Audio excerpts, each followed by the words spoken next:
Hello there guys, welcome to another of my live videos and on this video this afternoon I am going to be giving you my match reaction for the Wolves Man City game. Also going to be giving you a preview for the Liverpool Wolves game at Anfield tomorrow 4:30 for kick-off. So we will start with my match reaction. So yesterday night Wolves beating Manchester City by 3 goals to 2 at Molineux. Obviously, the victory puts Wolves up to fifth in the league, and they are just now 2 points behind top four. So maybe there's a possibility chance, that Wolves could maybe finish in the top six this season. Maybe they could get into that top four. Who knows? And Wolves this season have done the double over Man City because of course they did beat them earlier on in the season at the Etihad Stadium by 2 goals to nil. But I've got to credit Wolves. They showed good determination to come back, from being 2 goals down. Obviously, City were winning 2-0. Raheem Sterling had scored both of the goals. City, of course, did miss 2 penalties. I think one of them, he missed, but he obviously, got the rebound. Also, Man City got Edison sent off in the game because I think Edison had fouled Diego Jota. But like I said, Wolves did really well to get back into the game. Wolves' goals came from Traore, Raul Jimenez scored, and the third goal was from Matty Dorte, right near the end. I think Neves also got an assist. I think Jimenez also got an assist in that. But yeah, that's a very good victory from a Wolves perspective. City will now feel as though that the title is over. Pep Guardiola, has given his more overarching view on City's title chances, and he's basically now packed it in now. So I think from Pep Guardiola's perspective, he's just hopeful, that Man City can get second place. But I actually do think that Leicester could finish above Man City this season and that. Yeah. But like I said, Wolves have been a revelation this season. They're basically just replicating what they did last season, because I thought there was a really good last season where Wolves, last season they finished seventh in the Premier League. So in that aspect, they got automatic qualification into the Europa League, and they've done really well in the Europa League so far. Obviously, they progressed to the FA Cup semi-final last season for the first time in 21 years. And they have got some really good players. I think Moutinho, Ruben Neves, blending their midfield well. I think Jota and Jimenez, they complement each other well, then when they do play together. And I've got to say, I think Nuno Santo is a really good manager. So you've got to admire, what he has done. Wolves, of course, is the fourth club he's managed. He's managing because obviously before he was at Wolves, he was Porto, Valencia, and of course Rio Ave. So yeah, so credit Wolves in that. But I think their record against the top six sides anyway is actually now really good. But yeah, I think they are going to enjoy a really good season. I think City have now have they lost around, is it 4 or 5 games now this season? City of course are not performing to the standards as we should expect from them. They're nowhere near as good this season as there was last season or the season before, because obviously Man City won the league last season only by 1 point. They finished on 98 points last season. Last season, of course, they did win the domestic treble. The season before, they registered 100 points in one single season. So, they are still regarded as the best team in England at the moment, but won't be for long. And City, of course, were looking to win their third title in a row this season. So there was basically looking to replicate what we did back in 2007, 2008, and 2009. But definitely isn't going to happen. City, of course, are now 14 points behind Liverpool. 14 points behind Liverpool. So if Liverpool do beat Wolves on Sunday, then Liverpool will be 17 points clear. Plus Liverpool, of course, have still got a game in hand. Liverpool, of course, have played a game less than everybody else. Because obviously, they was playing in the FIFA Club World Cup. Liverpool did win the FIFA Club World Cup and that. So yeah, definitely know where the title is over. Pep Guardiola, still got to say, is regarded as one of the best managers in the world. Is Pep Guardiola? Reflecting on the amount of silverware he's won. Obviously, he's got a good pedigree behind him. And obviously he's invested a lot of money into that Manchester City team. City have had quite a few injuries. They've got a couple of their key players out. They've got Laporte out until February. They've got Leroy Sané out until February. They had Gundogan recently out with injury. I think they had also John Stones out with injury in that. But they have still got some very, very good players in their team of Man City and that. But yeah, City might not even, get any silverware on the board this season. Obviously they've got a chance of the Carabao Cup, because they play us in the Carabao Cup. Maybe they could possibly, win the FA Cup. They haven't, got a pedigree in the Champions League either, so I'm very sceptical about Man City winning that. But yeah, so yeah, I think the title race now is definitely over. But I'm very, very sceptical that Wolves are going to replicate, against Liverpool what they did against Man City yesterday. I can't see Wolves getting anything from Liverpool. Obviously, the fixture last season between Liverpool and Wolves was 2-0 at Anfield. That was the last game of last season. Liverpool won it 2-0. It was 2-0 at Molineux last season. But Wolves did beat them in the FA Cup by 2-1. Wolves did have a good cup run last season. But I'm going to predict a Liverpool win. I'm going to go with a 3-1 win to Liverpool, because I think Liverpool are basically just going to have too much for them. Liverpool are the only team that haven't lost in the Premier League, at the moment anywhere. They are unbeaten in 35 Premier League games. They have won 17 games out of 18 so far this season. So we're the only team that have taken many points from Liverpool so far this season.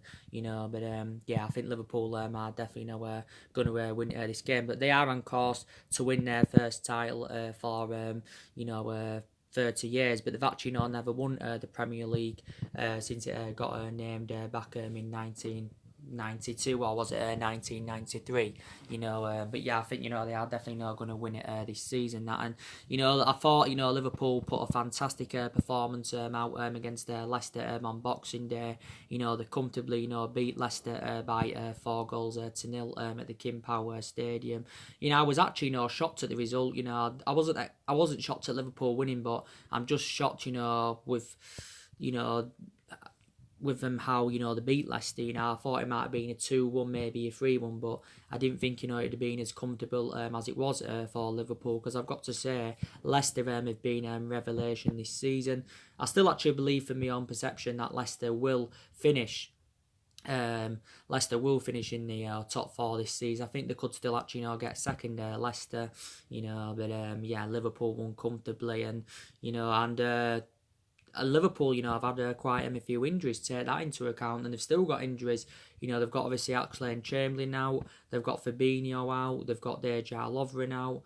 They've got recently Jordan Henson sustained an injury with his shin. They've got Nathaniel Klein out. So yeah, they have got quite a few injuries, but I think them some of their players are expected to return next year, so they're expected to recover from injury and that. But like I said, Liverpool have got a really, really good team and that. They've got a really, really good manager in that. For me, Liverpool have got the best centre half in the world in Virgil van Dijk. They've got 2 fantastic fullbacks in Andrew Robinson and Trent Alexander-Arnold. Trent Alexander-Arnold's got 2 assists against Leicester, plus he got his name on the score sheet. And I think Henson's done well for them this season. I think James Milner now has stepped up to the plate. They've got obviously Shaqiri. He seems to mainly make an impact when he comes off the bench. They've got a great attacking trio in Salah, Firmino, and Mane and that. So Liverpool have got a really good squad. They show good attacking intent. Defensively, they're also really, really good. They did sign a player, Mina Mimo, can't pronounce his first name. Obviously, they got him from Red Bull Salzburg for just over £7 million. So Liverpool, they don't like overpay for players, and they know it's not always about recommending Galactico players in. As you all know, they are sensible with their recruitment and that. But Jurgen Klopp, of course, has now won 3 trophies at Liverpool. He's won the FIFA Club World Cup with them. He won the Super Cup with Liverpool earlier on in the season, and he won the Super Cup earlier on in the season, and he won the Champions League last season, and that's Liverpool's 6th Champions League. Obviously before he was at Liverpool, he did win a couple of titles with Dortmund, but he's replicating now at Liverpool what he did do with Dortmund. But Jurgen Klopp, when Liverpool recommended him in, he didn't settle in straight away. Because like I said, his record after his first 28, 29 games were as bad as Solskjaer's at Man United after his first 28 or 29 games. But he's addressed the deficiencies in the squad as Jurgen Klopp. Liverpool have obviously backed him, and he's got them into that position. Where they do want to be. And don't forget, Jurgen Klopp recently signed a new contract with Liverpool until 2024. But yeah, I'm going to predict, like I said, a 3-1 win to Liverpool on Sunday. City, of course, have also got another hard game on Sunday. They've got Sheffield United at the Etihad, and like I said, Sheffield United have been a revelation this season. I've got to admire Chris Wilder. I think he's done a really, really good job. He's progressed them all the way from League One to 6th in the Premier League, and they've done really, really well. So that's obviously going to be a tough game for Man City. Like I said, but Liverpool have only lost 2 games in all competitions this season. They lost obviously to Napoli in the Champions League. Obviously they lost to Villa in the Carabao Cup by 5-0. But obviously, Liverpool had to, play their reserves in that game because obviously, with that free for Club World Cup. So yeah, so that's your reaction to the Wolves Man City game. Also, your preview for the Liverpool Wolves game on Sunday. Of course, my club Manchester United do play tonight against Burnley at Turf Moor. 7:45 kick-off. I think we should win this game against Burnley. Burnley, of course, have endured a difficult start to the season. They're sitting around 12th in the league at the moment. They've registered 24 points from 19 league games. Of Burnley. I don't think Sean Dyche is a bad manager, but we should win this game comfortably. And obviously, our away form has got to improve. Obviously, in total between Burnley and Man United, there has been 128 appearances. There's been 128 games, in our history, playing Burnley. We've won 61. There's been 23 draws, and we've lost 44. Our last visit to Turf Moor was 2-0 to us. Obviously, Lukaku scored both of the goals in that. And, the last time we played them at Old Trafford, it actually was a 2-2 draw. But yeah, so hopefully we can win this game, and hopefully we can replicate, what we did against Newcastle on Boxing Day, because I thought it was a very, very good performance against Newcastle. Solskjaer said he was impressed with the intensity. We pressed well. We was good on and off the ball. We created chances, and like I've said recently, quite a lot of aspects of our game have improved. We seem to be more clinical recently. But, we've got to keep this consistency up. Like Solskjaer said, during his press conference build up to the game tonight, he says that he's actually convinced now that we can get that top 4 if we can find that consistency. Solskjaer believes that it shouldn't go to the wire, but he said it actually could go to the last game of the season against Leicester. But we are now only 4 points behind top 4. Solskjaer also did mention during the press conference that You know, our team going ahead of going into next season, that, you know, probably will have more challenges, but he still says, you know, he expects a lot from the team this year, and that because Solskjaer is still aware that he's got many expectations to exceed at Manchester United, especially now that he's into his second year at the football club. Because obviously on the 19th of this month, it was Solskjaer's 1 year anniversary at the football club, and he obviously, you know, he did celebrate his 1 year anniversary at Man United and that. Like I said though, Solskjaer's been permanent manager now for nearly 10 months, and analysing the vast majority of that 10 months, you know, you can say he's enjoyed a difficult time. You know, we've had some good periods here and there where we've had a good couple of results, and, you know, we've actually, you know, reacted to bad results, but then, you know, we struggle to keep that consistency up, and that is also an element of concern, definitely. But yeah, I was impressed with the game, with a 4-1 win against Newcastle. You know, that's one of our biggest wins this season in the Premier League, you know, since the 4-0 defeat to Chelsea. But I thought, you know, we reacted well to the 2-0 defeat against Watford. You know, obviously Martial scored twice in the game. Rashford scored, and so too Greenwood got his name on the score sheet. So it was a very, very good performance, and we showed good determination to come back, because, you know, we was actually, you know, losing the game 1-0. But the result against Newcastle, that was our 7th win this season. You know, we've registered 28 points from 19 league games, you know. But we've just got to start doing well against lower opposition and that. And I know we did it against Newcastle and we did it against Alkmaar, but we've got to do it more on a regular basis, because I think we've dropped far too many points this season. We've drawn too many games, we've lost too many games, but we've actually this season we've done really well against elite opposition, you know.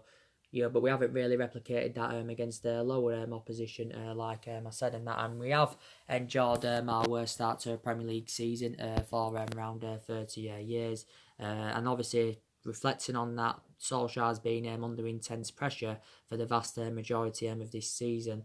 But I think, you know, like I said, you know, with the wins against Tottenham and Man City, you know, you can say basically, you know, they've saved Ole Gunnar Solskjaer's managerial tenure at the football club, definitely. But I said a good couple of results doesn't change my perception regarding him. I still don't feel as though he's the right manager to elevate Manchester United forward, because I've got element of concerns about him. You know, there's some aspects of me, you know, that I do credit him in that. You know, I do credit Solskjaer, you know, what he did for the football club, because he was a great long-serving player for us for 11 years.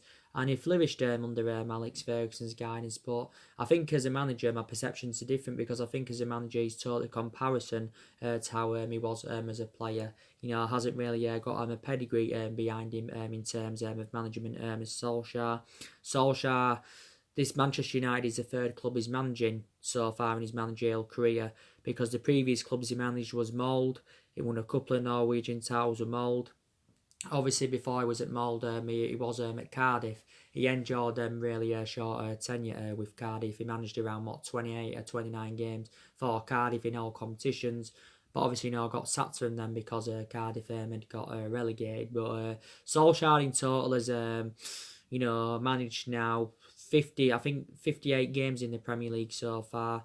You know, obviously, you know, 40 of his games he's managed at Man United, 18 of his games in the Premier League he managed at Cardiff and that. So tonight's game is Solskjaer's 41st Premier League game in charge of the football club. But like I've said to you, know, my element of concerns about him is that he's been tactically naive for the vast majority of this season. You know, some of his substitutions have been questionable and that. You know, I think he also relies on the kids too much. I do credit him because he's given the, you know, the youngsters and that their opportunities that they should be getting. But I just don't think, you know, they're good enough at the moment. But I do believe the likes of Mason Greenwood, Tuan Zebe, Brandon Williams, James Garner, I think, you know, they'll all become successes at the football club. I've got to be honest with you. I think they'll all become successes. I've got some element of concerns about some of the young upcoming players. So this is why I did say it would be beneficial if we could move some of them on next year. that would be very, very beneficial if we did that. But I think overall, anyway, we need to get rid of another 4 or 5 more players next year, because these are still problematic players at the football club.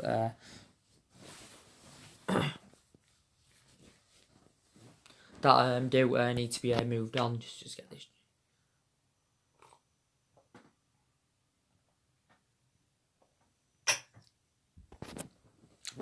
But yeah. And I think we need to see a variety of changes at the football club.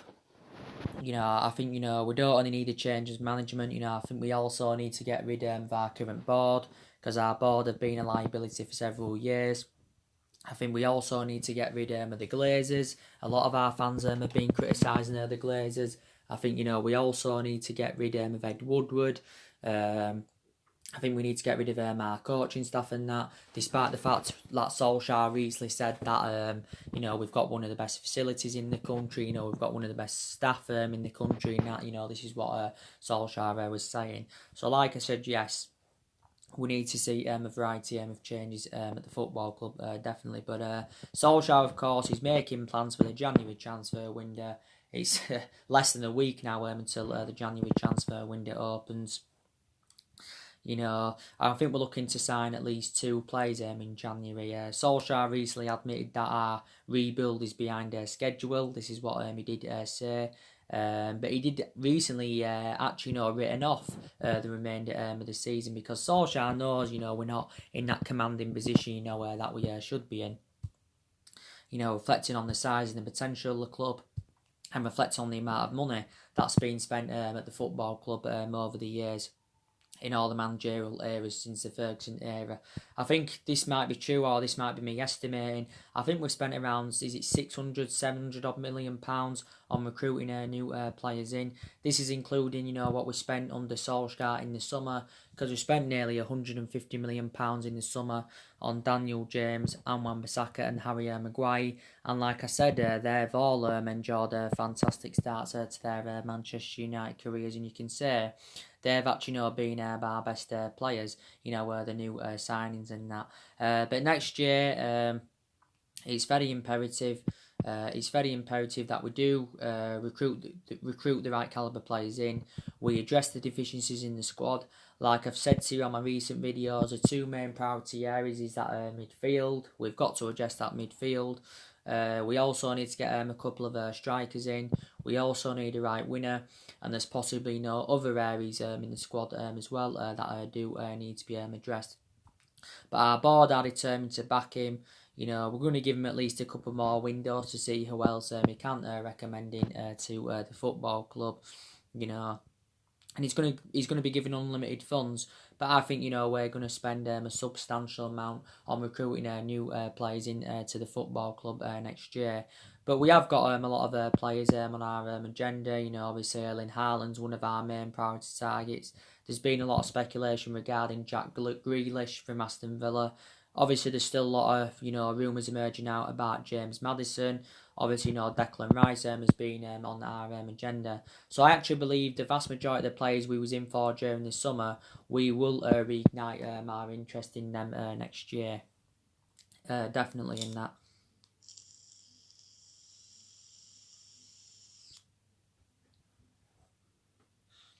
But as you all know, we've had a lot of injuries this season. That's not excusable. For how bad we've been and how inconsistent we've been. But we have had quite a lot of injuries. And in that aspect, Solskjaer has had to make a lot of alterations in the squad. But the good news is players are now coming back from injury and that. Like Solskjaer recently said, Bailly is back. Nearly back. He's been out of a knee injury since pre-season. We know also Fosu Mensah's been out with a knee injury since he was on loan with Fulham. But they are back in training. Rojo is out until the new year, I think, with a muscle injury. Actually, Marcus Rojo has sustained quite a few injuries as a Manchester United player. Obviously, I'm very sceptical that McTominay is going to be playing tonight against Burnley. Don't forget, he sustained an injury in the 4-1 win against Newcastle and that's actually very very bad news. Solskjaer, like I said, has provided us with an update on him. He said that he's damaged his ligaments in his knee, as McTominay. He doesn't obviously know how severe the injury is, so probably won't be playing tonight in that. But I've got to say, McTominay has been a revelation this season for Man United. I think he's done really really well, and he's been an absolute surprise. He really really has, and I didn't expect him to perform as good to the extent as he has done, and hopefully he can keep these good run of performances up. McTominay, was out with an ankle injury, not too long ago. But I think him and Fred have, recently especially, they've blended in very, very well together in our midfield. But I still don't know if Fred and McTominay are the long-term solutions for Man United. We've obviously got Paul Pogba back now. I think it's very, very imminent. He will be making his first start tonight for Man United in 3 months.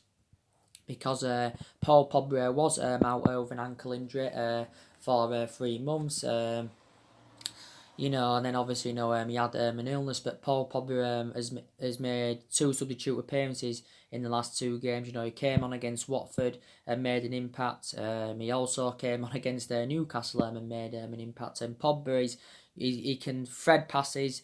He can, create chances and that. He can also have chances himself, and he's still a very, very good player. And Solskjaer does know how much an imperative player he is. If Paul Pogba plays tonight, this will be his 100. I think this will be his 151st appearance of the football club. Since he rejoined from Juventus back in 2016. And Pogba in total in all competitions has scored 31 goals for us. Solskjaer's praised him quite a lot of times. Paul Pogba obviously can. Do you think it'd be better to play him in more of an expansive role? Do you think it'd be better if he, like I said, if he dropped deep? You can also play him as a box-to-box midfielder. But we know that he brings that creativeness in that midfield anyway, does Pogba. Solskjaer's very adamant he will not be sold in January. I'm very sceptical that he will be here next summer and that, because during the course of the summer transfer window, he was relentlessly linked to a move to Real Madrid. Obviously, there was talks about him going back to Turin and that, because he did endure 4 good years in Turin, but the vast majority of his performances at Man United have been totally comparison to the ones at Juventus. But we paid £89 million for Paul Pogba.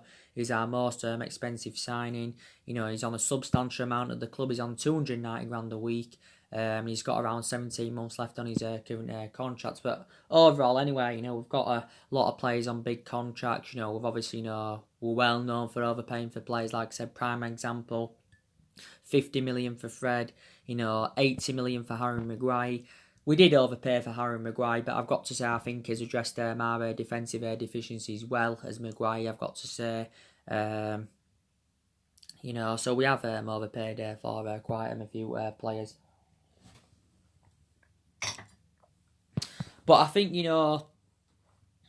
tonight, I think, Solskjaer, should revert from the 4-2-3-1 to the 4-3-3, because I think Solskjaer's been going at 4-2-3-1 formation far too much this season. And, I just don't think that formation suits our standards. I think the 4-3-3 would suit our standards, if I'm going to be quite honest with you, because in that 3-month period, when Solskjaer was the interim manager, he did go with that 4-3-3 formation a lot. We know a few times he's gone with 3 at the back. He went with 3 at the back against Liverpool. He went with 3 at the back against Sheffield United and that. But I think he needs to go with the 4-3-3. I already give you my starting 11 prediction, didn't I? Yesterday, building up to the game. I'd go with David De Gea in goal. I know there's been quite a few Manchester United fans saying he should be dropped, because obviously he isn't at his best at this present time. He's still regarded as one of the best goalkeepers in the world. But there's been a lot of Man United fans saying he should be dropped, and we should give Sergio Romero more of a chance in that, because Romero is our second choice goalkeeper. Lee Grant is our third choice goalkeeper in that.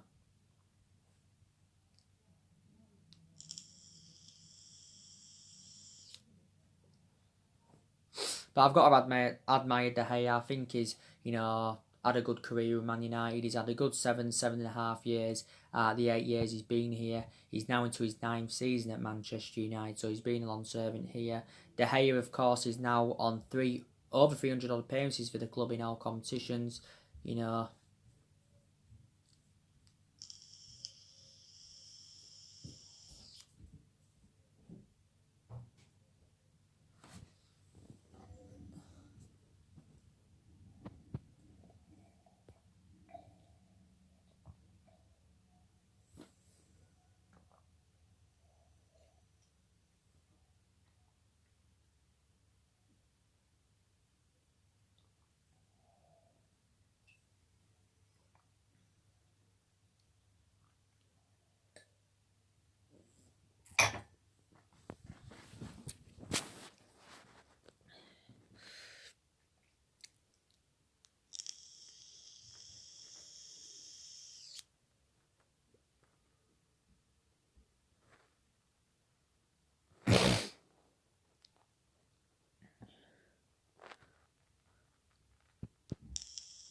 We doing? Shower. Yeah, in a minute. Is Bev done with yours?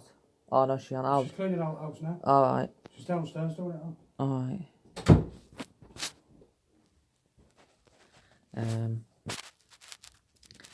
But like I was saying, yes, so he's made over 300 appearances for the club in all competitions. I think put on Wan-Bissaka at right back, Lindelof, Aaron Maguire's centre back partnership. Presume I'd probably put Luke Shaw at left back. Maybe Brandon Williams could start at left back tonight because I think he's now viewed as our first choice left back. A lot of our fans think he's a better solution. I think the midfield three probably will be Fred, Pereira and Pogba. If McTominay is fully fit, then I think it will be Fred, McTominay and Pogba in that midfield. And I think maybe Daniel James could start tonight because he didn't play against Newcastle. But I think some Man United fans, his preferences is actually Daniel James over Mason Greenwood on that left or right. But we could actually start Greenwood tonight because I think we need to play Greenwood on more of a regular basis.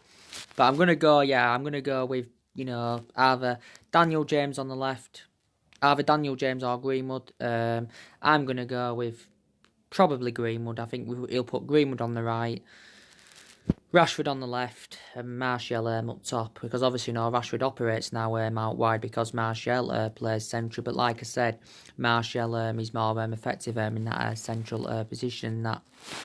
So I think that's what that's the lineup he's going to go with and that. But I've got to say, a lot of players have rejuvenated themselves, have stepped up to the plate.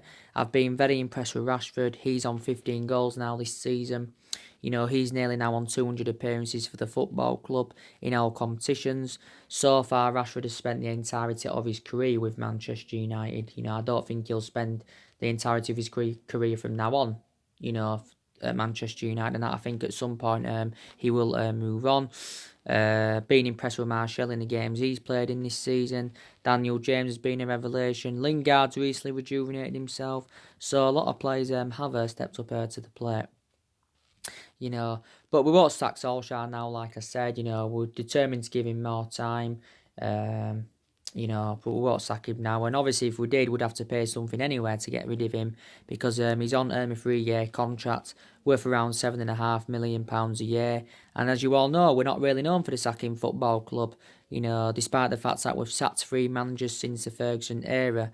Obviously, Moyes left after 10 months. He enjoyed the shortest tenure with the football club.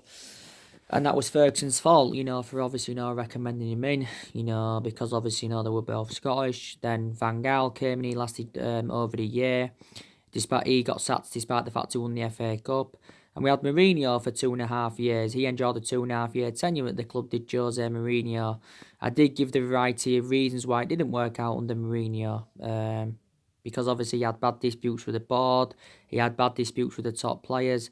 The board weren't backing the signings that he wanted to recommend into the football club last summer. So these are the reasons it didn't work out under Jose Mourinho.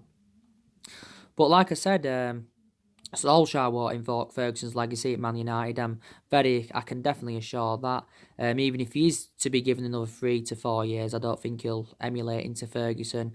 I don't think, any manager, will ever be like Alex Ferguson. I think, there will be a totally comparison to him. Definitely.